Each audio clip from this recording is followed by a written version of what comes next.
네, 오늘 부활주일 예수님의 죽음과 부활이라는 제목을 정했습니다. 마태복음 28장 5절 6절 말씀 함께 읽었고요. 오늘 부활절 말씀 기쁨으로 나누는 시간 되기를 소원합니다. 오늘 가장 기쁜 날, 예수님 다시 살아나신 날입니다. 오늘 이 부활절이 교회의 시작이고 기독교의 시작입니다. 교회의 생일이고 기독교의 생일입니다. 성탄절 너무너무 귀하지만은 사실 교리적으로 굳이 따진다라고 한다면 부활절이 더 중요한 것입니다. 부활절이 가장 귀한 날인 거예요. 예수님의 부활절 오신 우리 한 분 한 분 이 부활에 큰 능력의 은혜가 있기를 축복합니다. 예수님의 부활은 역사적인 사건입니다. 예수님 완전히 죽었다가 완전히 살아나신 것입니다. 예수님이 오신 것은 조용히 오셨어요. 성탄절 예수님 오신 것은 정말 아무도 생각하지 못한 베들레헴 말 구유에 예수님 조용하게, 정말 조용하게 고요한 밤, 거룩한 밤이지 않습니까?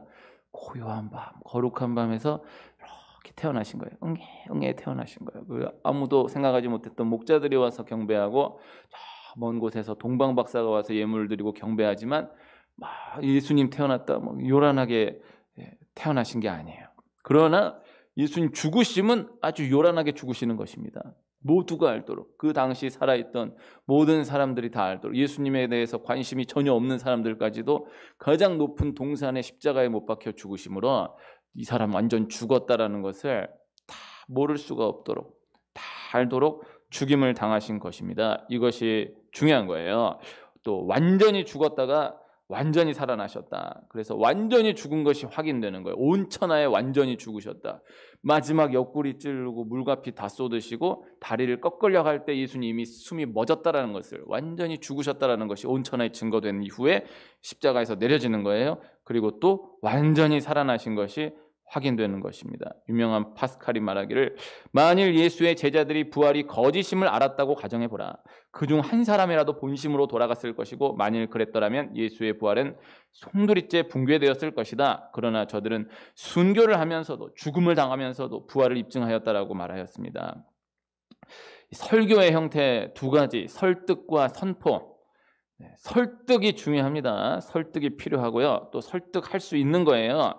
궁금한 것을 연구하고 질문하고 답을 찾아가는 과정이 중요한 것입니다. 우리가 말씀을 들을 때, 또 기도할 때, 영적으로 어떤 싸움을 싸워 나갈 때에 왜 과연 이럴까? 정말 하나님 살아계신가? 정말 이 하나님이 이렇게 일하신 것인가? 하나님의 뜻은 무엇인가? 고민하면서 씨름하고 연구해 나가는 것이 필요한 거예요. 설득이 필요한 것입니다. 궁금한 것을 연구하고 질문하고 답을 찾아가는 그 과정이 다 중요한 것입니다. 그러나 한 가지 확실한 것은 설득의 방향으로만 가는 교회는 능력이 없다라는 것입니다. 설득의 방향으로만 나아가는 신앙생활은 능력이 주어지지가 않아요. 교회의 능력은, 말씀의 능력은 선포에 있다.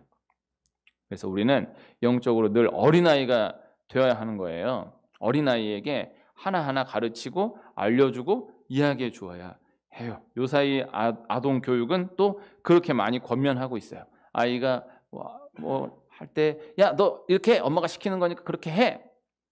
몇 살을 그렇게 나아가면 안 된다라는 거예요. 참 일리 있는 말이에요. 아이가 질문할 때, 궁금해할 때, 이거는 이렇게 해서 하는 거야. 엄마는 이렇게 너를 생각해서 이야기해 주는 거야. 하나하나가 다 필요한 거예요. 타이르고 이해될 수 있도록 이야기해 주고, 설명해 주고, 혼내려고 하지 말고 가르치는 그러한 교육 방식으로 가야 하는 것은 분명한데, 그럼에도 불구하고 그래도 우선은 그저 받아들일 수밖에 없는 것들이 참 많은 거예요. 하나하나 다 이해되도록 설명해 주고 싶지만은 그렇게 해줄 수 없는 것들이 또 너무너무나 많은 거예요. 일단은 받아들여. 엄마가 이야기하는 거니까 일단은 받아들여. 일단 그렇게 해. 그렇게 하고 받아들이고 나아가면 왜 그때 엄마가 그렇게 이야기했는가 스스로 알아가게 되는 것들이 너무너무나 많은 것이죠. 그래서 기독교 신앙은 설득이 너무너무 중요하지만, 그러나 핵심은 받아들이는 것에 있다, 순종하는 것에 있다, 믿는 것에 있다, 치우치지 않는 것에 능력이 있다라는 것을 말씀드리는 거예요. 그래서 하나하나 내 선에서 연구하고 씨름하고, 그렇구나, 그럼 오케이 받아들이겠습니다 해서 나아가는 신앙이 절대 나쁜 신앙이 아니에요. 귀한 신앙이에요. 하나하나 그 씨름의 과정이 절대 헛되지 않아요. 그러나 때로는 이거 정말 이해되지 않지만 말씀 분명하니까 받아들입니다.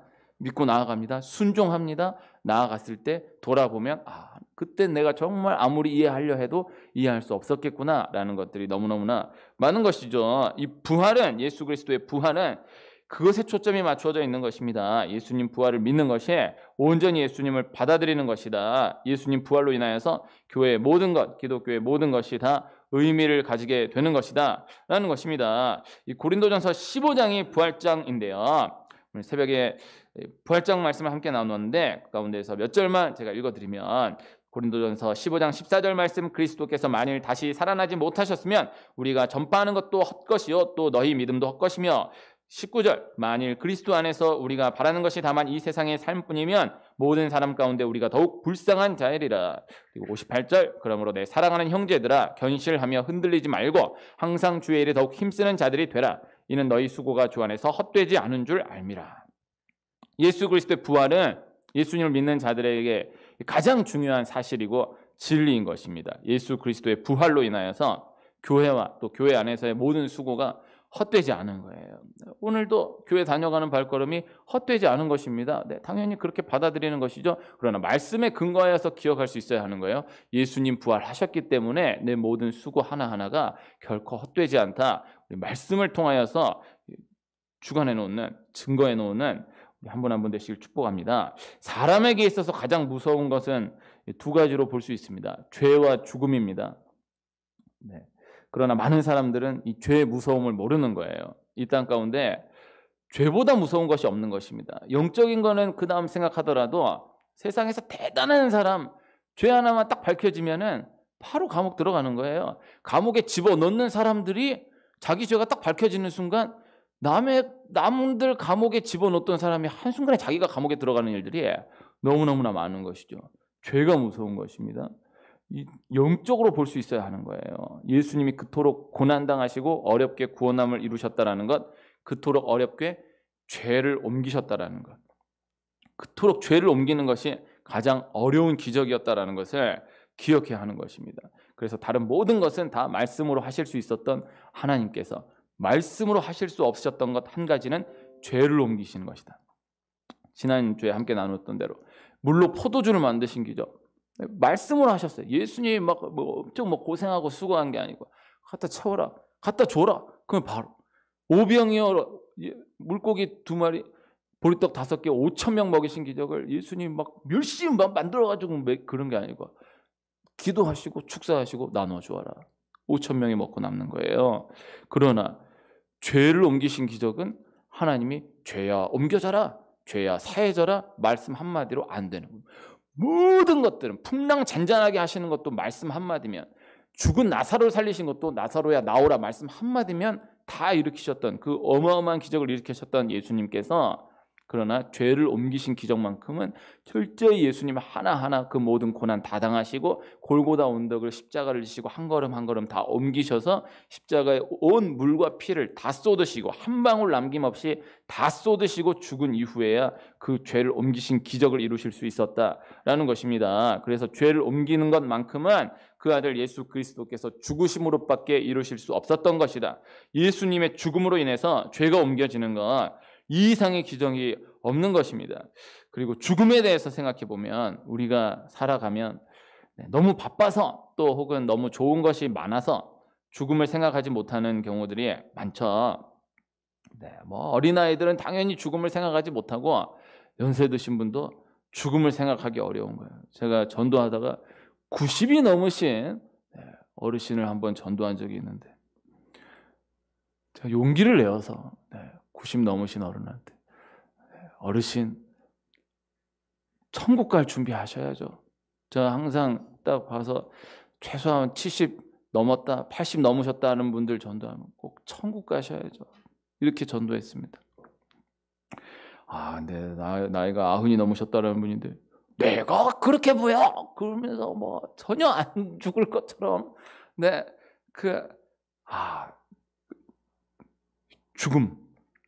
죽음을 생각할 수 있어야 하는 거예요.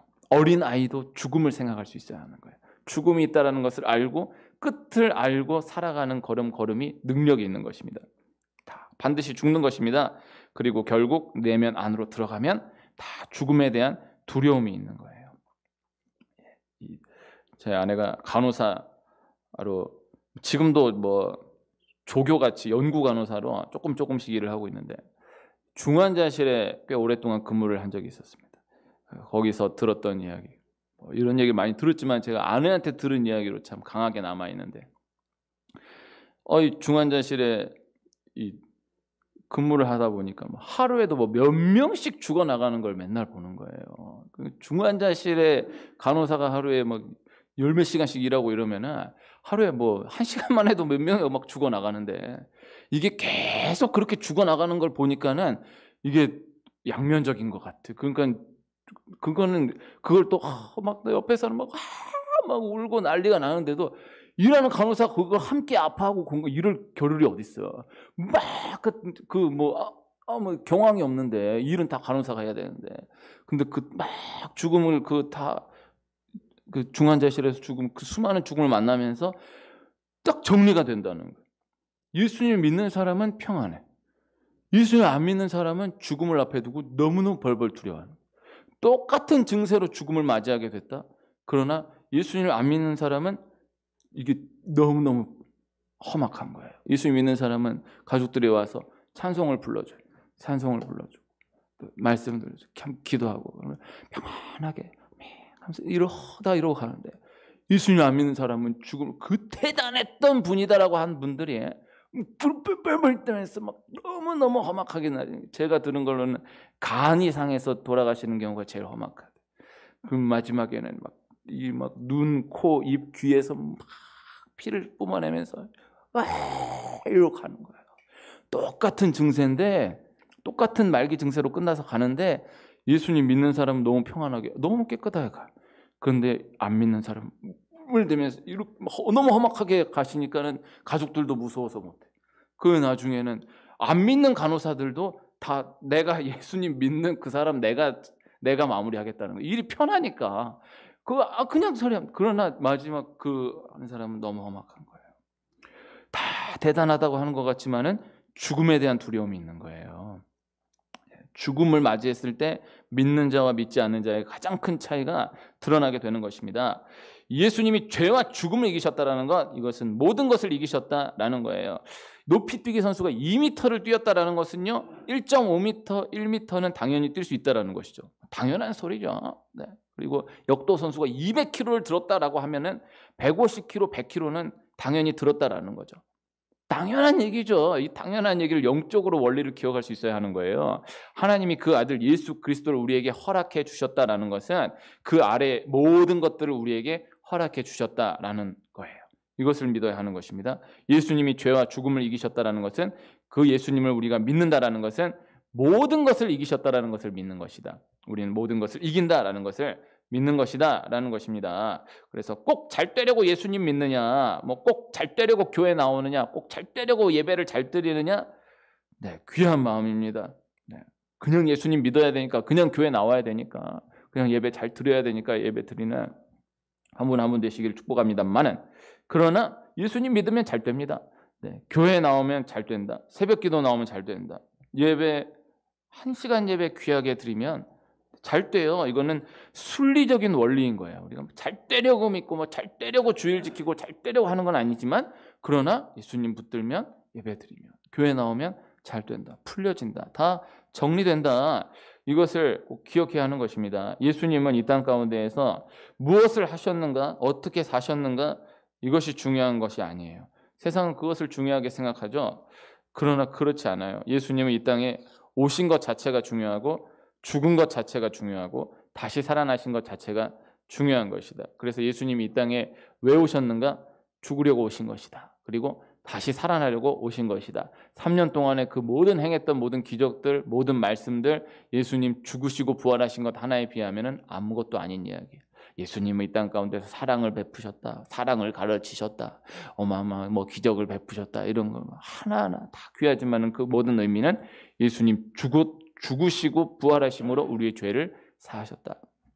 이것이 가장 핵심인 것이다 라는 것입니다.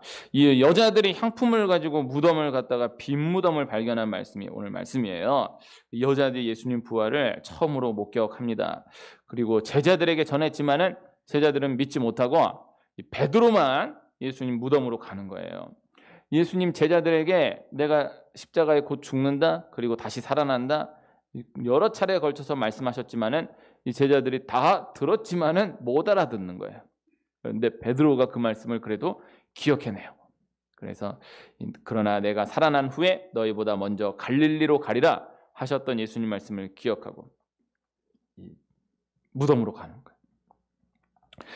닭 울기 전에 3번 부인할 것을 예수님 말씀하셨는데 그것을 닭 울었을 때 그 말씀을 기억하잖아요. 그래서 그때는 절대 예수님 배반하지 않겠다라고 육적으로 다짐을 계속했던 이 베드로가 그때는 주의 깊게 듣지 못했던 그 말씀을 기억해내는 거예요. 예수님의 말씀을 그 뜻대로 기억해냈던 첫 번째 순간이 부활입니다. 그래서 이 베드로는 예수님 부활 이후로 그동안의 예수님 말씀의 모든 뜻들을 하나하나 다 깨닫기 시작했다라는 거예요. 그래서 예수님이 사실 3년 동안 베드로를 비롯한 많은 제자들에게 하셨던 말씀이 다 어떻게 보면 인간적으로 보면 다 헛수고예요. 하나도 알아듣지를 못해요. 알아듣지 못하는 걸 또 아시면서도 예수님 꿋꿋이 계속해서 거듭해서 말씀을 전하시는 거예요. 근데 딱 알아들었던 딱 첫 번째 시작이 되는 그 순간이 예수님 부활이었다. 그 예수님 부활을 기점으로 해서 그 3년 동안 계속해서 말씀하셨던 그 예수님 말씀이 그 뜻대로 기억되기 시작하는 거예요. 그래서 말씀을 들어놓는 것이 귀한 거예요. 그 예수님 부활을 기점으로 해서 하나하나 예수님 그때 그렇게 말씀하신 이유가 그 뜻이었구나, 그 이유였구나 하나하나를 그 본 뜻대로 기억해내는 은혜가 시작되게 되었다라는 것이죠. 로마서 4장 25절 말씀, 예수는 우리가 범죄한 것 때문에 내줌이 되고 또한 우리를 의롭다 하시기 위하여 살아나셨느니라. 우리 죄로 인해서 내준, 버림받은 바 되고 우리를 의롭다 하시기 위하여 우리에게 참 평안, 참 자유를 주시기 위하여서 살아나셨다라는 것입니다. 그래서 예수님의 죽음도 나를 위하여서, 예수님의 부활도 나를 위하여서, 예수님을 믿는 사람은 그렇게 내 것으로 받아들이는 것입니다. 예수님 죽으시고 부활하셨어요. 부활이라는 단어가 우리가 이렇게 저렇게 많이 사용하지만요, 부활이라는 그룹도 있고, 그거 제가 찾아본다 그랬는데 부활이라는 그룹이 지금도 있나? 네, 잘 모르겠습니다. 이 부활 있어요. 그 부활 가장 유명했던 보컬이 이승철 씨가 예수님 잘 믿어요. 네, 이분이 막 마약하고 엄청 파란만장한 젊은 시절 다 보내는데 지금 예수님 잘 믿고 간증도 하시고, 네, 그 부활의 의미를 그땐 몰랐던 그 그룹 부활의 의미를 지금 깨달은 것이 아닌가. 네. 그 부활 그 노래 네버엔딩 스토리라는 노래가 있어요. 네. 그걸 알아야 이게 네버엔딩 스토리 아시잖아요. 네버엔딩 스토리. 제가 군대에 있을 때 그 주옥과 같은 곡입니다. 그것도 영적으로 생각해 보면 그때 그분이 예수님 믿었는지 안 믿었는지 알 수 없지만 네버엔딩 스토리 너무 부활이다. 끝나지 않는 이야기예요. 오늘 이 말씀이 그렇게 마무리되는데 이 끝나지 않는 이야기예요. 네버엔딩 스토리. 부활이라는 것이 그 그룹도 있지만은요. 그러나 엄밀히 이야기하면은 부활이라는 단어 자체는 예수 그리스도 한 분께만 해당되는 단어예요. 그러니까 예수님의 부활, 예수 그리스도의 부활 굳이 그렇게 이야기할 필요가 없어요. 세계 만국 어느 곳에서 어느 시대에 이야기해도 부활이다라고 얘기하면 당연히 예수님 부활이에요.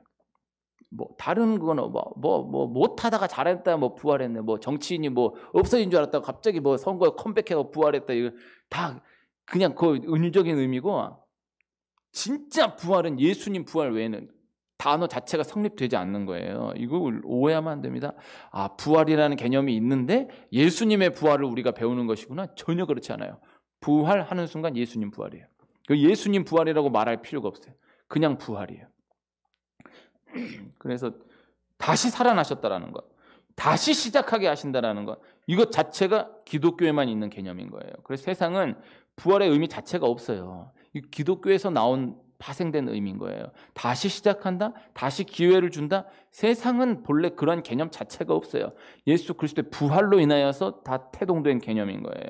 예수님 죽으시고 부활하셨다. 믿는 자에게 이 예수님 죽음과 부활이 그 사람이 되게, 그 사람의 것이 되게 되는 것입니다. 갈라디아서 2장 20절 말씀, 내가 그리스도와 함께 십자가에 못 박혔나니 그런즉 이제는 내가 사는 것이 아니오 오직 내 안에 그리스도께서 사시는 것이라. 이제 내가 육체 가운데 사는 것은 나를 사랑하사 나를 위하여 자기 자신을 버리신 하나님의 아들을 믿는 믿음 안에서 사는 것이라. 우리 삶 가운데에서 많이 생각하게 되는 양면적인 것 두 가지가 열등감과 교만입니다. 열등감과 교만. 열등감. 나는 왜 이럴까? 나는 안 돼. 나는 못해. 학교 다닐 때 요사에는 어떤 언어로 쓰는지 모르겠습니다. 왕자병, 거짓병 이런 말이 있었습니다. 왕자병, 공주병. 네. 그래서 뭐 남자애가 막 좀 잘난 척하고 그런다고 하면 쟤는 왕자병 환자다. 왕자다. 네. 공주병. 네. 여자애들도 막 너무 이쁜 척하고 다니고 막 이럴 공주병 환자다. 공주다. 지금 이제 어린 아이에게 우리 왕자님, 공주님 이러면은 이제 너무 사랑하는 의미로 너무 예뻐서 이제 할아버지 할머니가 이제 손자 손녀 왕자 같다, 공주 같다 이러지만은 보통 이제 학교 다닐 때 왕자다, 공주다 그보다 욕이 없었어요. 야, 쟤 왕자야 그러면은 엄청난 욕이에요. 쟤 공주다 엄청난 욕인데, 근데 그와 반대로의 개념이 거짓병이에요. 거짓병. 저는 이제 제가 자칭 전 거짓병 환자였어요. 저는 개인적으로 나는 안 돼. 뭐 이게 많았어요. 근데 이게 왕자병, 거짓병, 그러니까 공주병, 거짓병 이게 겉으로 보기에는 전혀 다르죠. 난 대단한 사람이고 나는 못해요 이런 것 같지만요. 영적으로 보면 똑같아요. 이거에 눈을 뜰 수 있어야 되는 거예요. 왕자병, 교만하다, 거짓병, 열등감에 찌들어 있다 전혀 반대인 것 같지만요. 그러나 핵심은 똑같아요. 이걸 반드시 알고 사람을 볼 수도 있어야 되는 거예요. 그래서 막 대단하게 잘난 척하고 이런 사람은요, 그거 하나 딱 무너지면요, 나는 병신이야, 나는 못해, 완전히 치고 들어가는 거예요. 그리고 나는 아니야, 바보야, 못해 이런 사람은요, 뭐 하나만 딱 주어지면 내가 바로 언제 그랬냐는 듯이 바로 일어나는 거예요. 그래서 그 똑같은 핵심을 볼 수 있어야 되는 거예요. 공통점, 핵심은 다 내가 살아있다라는 거예요. 왕자병이든 공주병이든 거짓병이든 다 내가 살아있는 거예요. 그래서 내 것이 완전히 죽어져야 내 안에 그리스도께서 살아나신다. 내가 준비한 모든 것이 끝나면 그제서야 하나님의 모든 이야기가 시작된다라는 것입니다. 다시 살아난다, 다시 시작하게 하신다, 다시 기회가 주어진다라는 것 다 예수 그리스도의 부활을 근거로 일어나는 개념들이다라는 것입니다. 예수님 부활을 역사적으로 영적으로 기억하되 또 한편 현장적으로 적용적으로 기억하며 전진하는 우리가 되기를 소원합니다. 예수님 부활이 우리 현장 가운데서 말씀하시는 이 적용적인 가장 중요한 뜻은 그렇게 끝나지 않는다라는 거예요. 항상. 그래서 예수 그리스도의 부활 바로 적용적으로는 그렇게 끝나지 않는다. 이 개념을 꼭 쥐고 있는 한 분 한 분 되시길 축복합니다. 하나님 믿는 사람은 그래서 하나님이 끝났다고 하기 전에는 내가 절대 끝내지 않는 것입니다. 아직 끝나지 않은 하나님의 이야기가 남아있다. 어떤 상황 가운데서도 아직 끝나지 않은 하나님의 이야기 남아있다라는 것을 믿는 거예요. 성경 예수님의 부활을 예표하는 수많은 이야기들, 아브라함이 사라가 아기를 낳을 수 있는 가능성이 완전히 사라진 그때에 이삭을 허락하는 거예요. 75세에 부름받았어요. 아브라함이 아들 주겠다는 걸 믿어요. 대단한 거예요. 그러나 그거를 그래도 그 믿음이 완전한 전능하신 하나님을 바라보고 믿는 믿음이 아니고, 그래도 아직 내가 그렇게는 할 수 있을 거야. 아직 사라가 늙었지만 그래도 할 수 있을 거야. 이 믿음. 그러나 완전히 25년 지난 진짜로 다 끝나서 완전히 다 끝나 사라의 경수가 끊어진 완전히 끝난 그때에서야 하나님이 이삭을 주시는 거예요. 그래서 내가 생각한 인간적인 계산들, 그래도 이렇게 하면 아직 이렇게 하면 소망이 있어, 이렇게 하면 될 거야, 이렇게 하면 이런 모든 것들이 싹 다 끝나고 어떤 내 계산으로는 내 생각으로는 절대 될 수 없을 때 하나님 허락하시는 거예요. 요셉이 애굽의 종으로 끌려갔을 때, 애굽의 종으로 끌려가면은 이 본토 이스라엘 땅에서 가나안 땅에서 애굽의 종으로 끌려갔다. 그럼 본 무대 퇴장이에요. 그 개념 가운데에서는요, 이민을 갔다, 다른 나라로 갔다 이런 개념이 아니에요. 우리 개념으로 생각하면 안 되고 죽은 거예요. 그냥 완전히 사라진 거예요. 무대 퇴장이에요. 아예 존재가 없어진 건데, 그러나 그때부터 하나님 이야기를 시작하시는 거예요. 요새 새벽에 나누었던 요나 말씀, 요나가 물고기 뱃속에 들어갔다. 우린 그 이야기를 아니까 그렇지. 물고기가 삽혔다가 뱉었다 그런 게 어디 있어. 그럼 딱 죽는 거예요. 들어가는 순간 죽는 거예요. 끝난 거예요. 지난 시간에 먹었다라는 건 죽는다라는 걸 의미하다 그랬잖아요. 물고기의 은혜를 먹었어요. 죽은 거예요. 끝난 거예요. 그런데 토하는 거예요. 말도 안 되는 개념인 거예요. 룻이 남편을 잃고 시댁의 모든 남자들이 다 죽어서 갈 데가 없어가지고 시어머니 나오미를 따라 베들레헴으로 돌아갔을 때, 또 이스라엘이 바벨론에 멸망당하여서 포로로 끌려갔을 때, 다 끝난 이야기인 거예요. 그러나 그때부터 이야기가 시작되는 것이다. 룻이, 그때 당시 룻, 나오미 남편을 잃었잖아요. 집안의 모든 남자가 다 죽었잖아요. 이게 그때 당시에 남편을 잃었다, 과부가 되었다를 지금 생각으로 생각하면 안 되고, 지금은 여성들이 능력이 있고, 또 지금 만약에 능력이 없다 해도 남편이 죽었다면 그 재산이 그 아내에게로 가잖아요. 법적으로 아내에게로 가잖아요. 그러나 그때 당시 문화 가운데서는 남편이 죽으면 그 재산이 아내에게로 가지 않아요. 그 재산이 아들에게로 가요. 근데 아들도 다 죽었잖아요. 아들도 다 죽으면 그러면은 그 재산 뺏기는 거예요. 아무것도 없는 거예요. 이 개념을 알아야 돼. 그래서 완전히 없는 그 가운데서 다 끝난, 사람으로 아예 살아갈 수가 없는 모든 것들이 다 끊어진 그때에 하나님 이야기를 시작하는 거예요. 이스라엘 바벨론은 포로로 끌려가잖아요. 나라 망했잖아요. 포로로 끌려갔잖아요. 끝난 거예요. 근데 70년 만에 돌아오게 하시는 거예요. 포로로 끌려간 나라가 70년 만에 돌아온 역사가 없는 거예요. 하나님 이야기를 그렇게 진행하시는 거예요. 그래서 사람의 시각으로 다 끝났다고 할지라도 하나님이 끝났다고 하기 전에는 절대 끝이 아니다. 어떠한 것도 하나님의 시각으로는 아직 끝나지 않은 것이다. 그래서 나 완전히 끝났다. 그냥 나 완전 끝났지만은 그래도 이 와중에 요것만이라도 해결되면 좋겠다. 요렇게만 돼도 좀 숨 쉬겠다. 내가 생각하지 못하는 그 이상의 것으로 채우시는 하나님을 믿으시길 축복합니다. 다 끝났다라고 생각한 그 자리에서 주님 만나면서, 부활하신 예수님 만나면서 다 끝났다고 생각한 그 자리 그곳에서 다시금 주님 만나면서 또다시 시작되는 하나님의 이야기를 경험하는 그 은혜가 있기를 축복합니다. 예수님 부활을 2000년 전의 역사적 사실로 믿고 또 지금의 나의 것으로 온전히 믿고 받아들이는 은혜가 있기를 축복하고요. 지금의 어떠한 이야기도 예수 그리스도의 부활을 믿고 받아들이는 자에게는 그렇게 끝나지 않는다. 요새 100세 시대입니다. 네, 그래서 나이 70, 80대도요.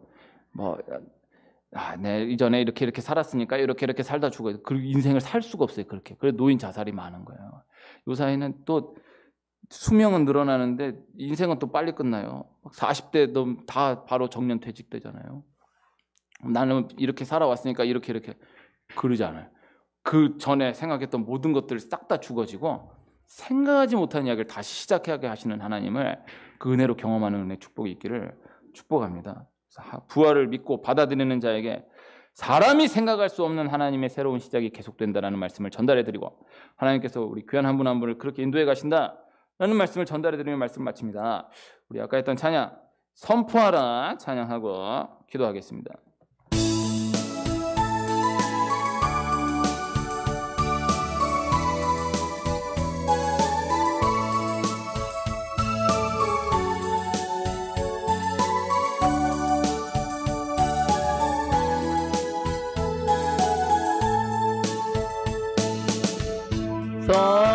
선포하라 부활하신 영광의 주 아름다운 영광의 주를 보라 보좌에 앉으신 그 어린 양 예수 다 무릎 꿇고서 주 경배하리라 선포하라 부활하신 영광의 주 하나님과 화목하게 하신 주 찬송과 존귀와 영광과 능력을 영원토록 받아주옵소서. 주옵소서. 함께 기도하겠습니다. 예수님 나를 위해 죽으시고 부활하셨습니다. 다시 살아나신 예수님을 나의 예수님으로 받아들입니다. 우리 삶 가운데 하나님 내가 끝났다고 생각했던 모든 것들 하나님 다시 시작하게 하시는 그 귀한 은혜를 구체적으로 증거받는 은혜가 있게 하옵소서. 우리 성령님들로 잠시 기도하겠습니다. 하나님 아버지 감사합니다. 우리 하나님 한 분 어떤 상황 가운데서 예수 그리스도의 부활을 연장적으로 기억하는 믿음으로 나아가는 귀한 축복의 은혜가 있게 나가시기를 소원합니다. 믿습니다. 네, 주만 함께 인도나가요 주시옵소서. 준비했던 모든 것들, 계산했던 모든 것들이 빛나는 그때 하나님의 이야기가 시작됩니다. 하나님께서 죽은 자를 다시 일으키시는 그 하나님의 귀한 능력이 하나님 현장 가운데 그대로 목도되며 증거되는 게 축복 있게 나가요 주시옵소서. 감사합니다. 아멘. 하나님 아버지 감사합니다. 예수님 나를 위해 죽으시고 다시 살아나신 부활절입니다. 하나님 감사합니다. 예수님 감사합니다. 나를 위해 죽으신 그 죽음 내 죽음으로 받아들이고 나를 위해 다시 사신 그 부활 내 부활로 받아들입니다. 우리 현장 가운데 하나님 내가 생각했던 계산했던 내가 재고 있었던 모든 것들 다 끝난 그것으로 인하여 그때 그곳에서 하나님께서 다시 시작하게 하시는 그 귀한 은혜를 구체적으로 증거받고 목도하는 귀한 축복 있게 하여 주시옵소서. 예수님의 이름으로 기도합니다. 아멘.